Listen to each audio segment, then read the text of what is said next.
Yeah, that's right. That's right. Well, guys, Glenn Weiss and Ricky Kirshner, you are the award show kings. If I'm not incorrect here, winners as well. Ricky, you won 8 Emmy Awards, and Glenn, you've won 11. Is that correct? That's correct. And now you get to produce this year's Emmy Awards. Is this the first time for the two of you? I know, Glenn, you've directed it before. I have, and this is the first time that we get a shot at producing it together. Now that you've been working on it for a little while, what are some of the different kinds of challenges that the Emmys bring that maybe some of the other ones don't? Doing all this damn press beforehand. No. Probably, getting all the awards on air that need to be on air, and getting it off on time, because it's, we want to be off at 11 o'clock East Coast, and I think it reruns again on the West Coast, so we got to be on time. Always. You got, I think the most of any live award show, 27. Is that correct? That is correct. I don't believe in. Collectively, we've done a lot of them. I don't believe I know of a show that does more awards. So there's a lot to get in a confined amount of time. You've worked with Stephen Colbert before on the Kennedy Center Honors. What type of host is he going to be on the Emmys? Will he be political? Will he just be more about television? What's going to be the tone? It's odd. I don't really think Stephen and politics on the same thought. Do you? Not at all. No, it's weird. I will say this. I mean, I was surprised. We met with him again the other day. We met with him a couple of times. How much he knew about many of the shows that are nominated on the air. I didn't think he'd have enough free time to watch all that television, but he seemed to know a lot. I think from those meetings, we could conclude he is a true fan of television, which is a great person to be hosting the Emmy Awards. Absolutely. He's had a lot of the nominees on in recent weeks as I've been watching, and he always talks about their nominations and their shows and so forth. So I do think he's very knowledgeable on that topic. Yeah. Which is great, which, fits right into the show that we're doing with him, and making, when we have conversations about some of the nominees, and, there's a lot of programs, there's a lot of nominees out there. And yeah, his awareness factor was terrific, which does mean he's a fan of television, which is great. I think the last, I want to say 7 years in a row, the various producers have grouped the show together by genre. Always starting with comedy, all the comedy awards, and then moving on. Is that something you're looking at doing, or have you made a decision on the structure of the show yet? I think we're going to look at the rundown in its own unique way. When the nominations come out, you have to look at who's nominated in each category or whatever. It's amazing, by the way, Robert De Niro, Michelle Pfeiffer, Reese Witherspoon, Nicole Kidman. I mean, some great names. So you got to kind of look at the flow of a whole show and how that all works within the context of a show. And sometimes genres work, grouping it all together, and sometimes it doesn't. I don't think we've gotten there yet. But I do think the approach that we've taken is, let's look at this show, let's look at this class of nominees, and put together the best show, as opposed to just following any particular cookie cutter. Do you go back and look at prior, especially since it's your first time, prior ceremonies, just to see tone and structure and how they put them together different from you? Yeah, well, I do. Glenn directed a lot of them, but for me, definitely went to look at the last couple of years. Also to see how the hosts interact. Do they do live bits, tape bits? How many times are they on the air? Things like that. One of my favorites ever. I've got all the Emmys recorded back to the late 70s. Yeah, I have them all here in my cabinet. Lorne Michaels produced the Emmys one time, and I don't know if you saw this one, late 80s range, and they grouped all of the categories by subject. So like all supporting actresses were done together by the same, say, trio of presenters, and all writing were done together, and that was a really, really fun ceremony, and it moved along quickly because they weren't introducing new presenters for every category. It was a set of presenters would come out and do 3 or 4 categories together. Yeah, I think I don't know what year you're talking about, but there was a lot less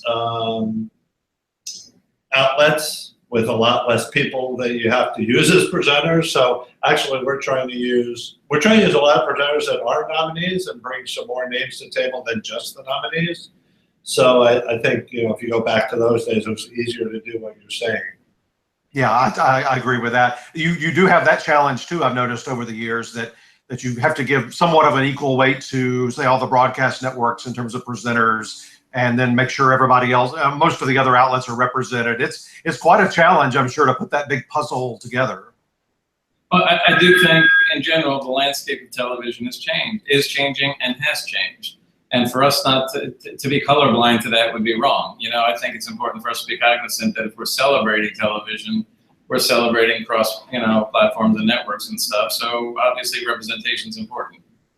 Well, I know you can't say a whole lot about it, as you can on some of the shows that have already been produced, like the Tonys. But also, I love it when you bring back, at least 2 or 3 or 4 legendary kind of people. So I hope you're able to do that as well. So are we. Is he reading notes over our shoulders right now? I don't know. Well, let's talk about some of your nominations this year. Every year you're nominated for the Tony Awards, and the way the Emmy cycle works is it's last summer's Tonys from 2016 that were hosted by James Corden. Give us both of you, give us just a brief, fun memory from that particular night when James was hosting. Wow, fond is a tough word there.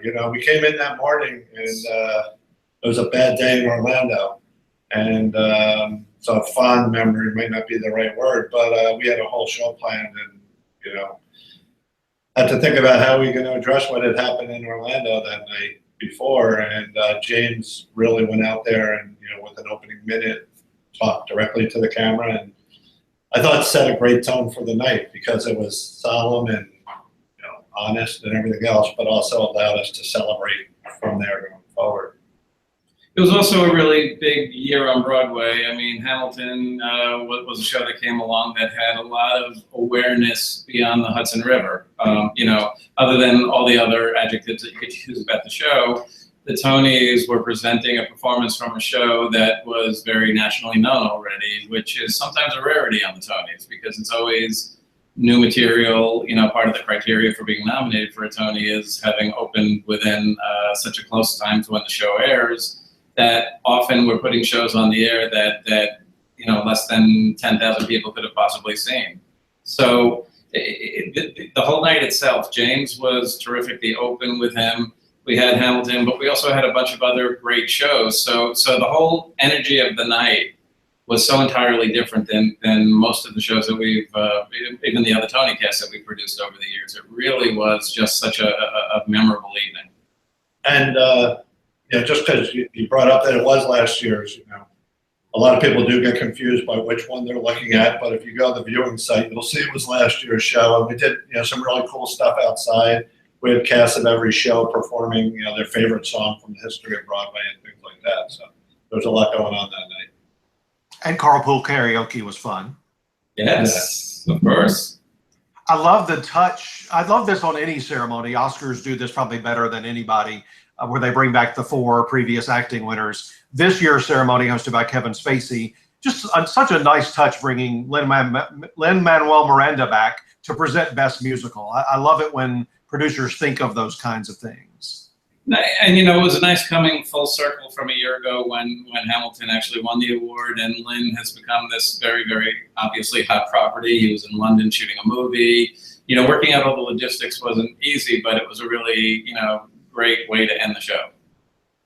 When you go from year to year on the Tonys and you've got the various hosts, Kevin Spacey this year, James Corden, Neil Patrick Harris, Hugh Jackman, whoever it happens to be, as you're working on it for those weeks leading up, how does the tone of the show kind of envelop around the personality of the host? I think your question is partially the answer. I think the show does develop around the personality of the host, and we don't come in saying, okay, it's the Tony Awards, here's what you're going to do. We kind of sit down with whether it's Kevin, whether it's Neil, whether whomever James hosting that year. We sit down with them and work with them and try to find their voice and find how it fits into the narrative and the season and all. But I think what's important to us is not to just be cookie cutter. I think what's important to us is to take the strong suit of the person who is the host and try to bring that and that energy into the show. Wrapping up Emmys, I meant to ask you something a moment ago. now that the last few years it's been downtown at the I guess it's the Microsoft now, which has tons more seats than they used to have with, say, the Shrine or Dorothy, the Chandler Pavilion.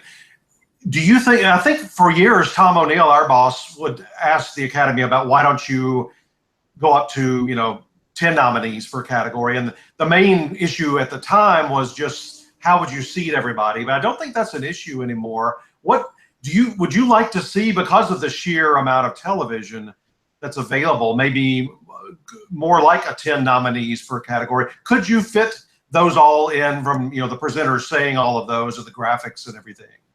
Yeah, you hit the nail on the head. Well, first of all, we love Tom, but I'm not sure I see the positive of 10 nominees. But you would expand the amount of time it would take to introduce every category, exponentially. And as we said, so then you might even get to a point where we'd have to take a couple of categories off just to say more names within each category. So I'm not sure that works. And also, just to qualify this distinction, on the Oscars, when they made that decision, there's one Best Film category, but we have Best Drama, we have Best Comedy, we have Best Movie, we have Best Miniseries. So if you were to expand, would you expand in all 4 of those categories? And if you did that, I think it's a real timeline issue more than a capacity issue. I think what you were saying, were you saying just in programs or acting and everything? When I told him we were talking today, he would love for it to be 10 across the board and everything. Oh, that's why Tom's not producing the Emmys. I'll make sure he sees this. Well, speaking of Oscars, Glenn, you were the director this year. I think you sort of had a memorable ending there. When did you know, as the director, something strange was going on? Wait, what happened? Something happened. I fell asleep at 11:45. When in terms of the timeline, when I knew something strange was going on was about 5 seconds before you as a viewer knew what was going on, because literally the reason why we got as far into the acceptances as we did is that we unfortunately weren't informed, and the moment we were informed, we took action. I think the surrealness of the moment was that something was happening. It happened.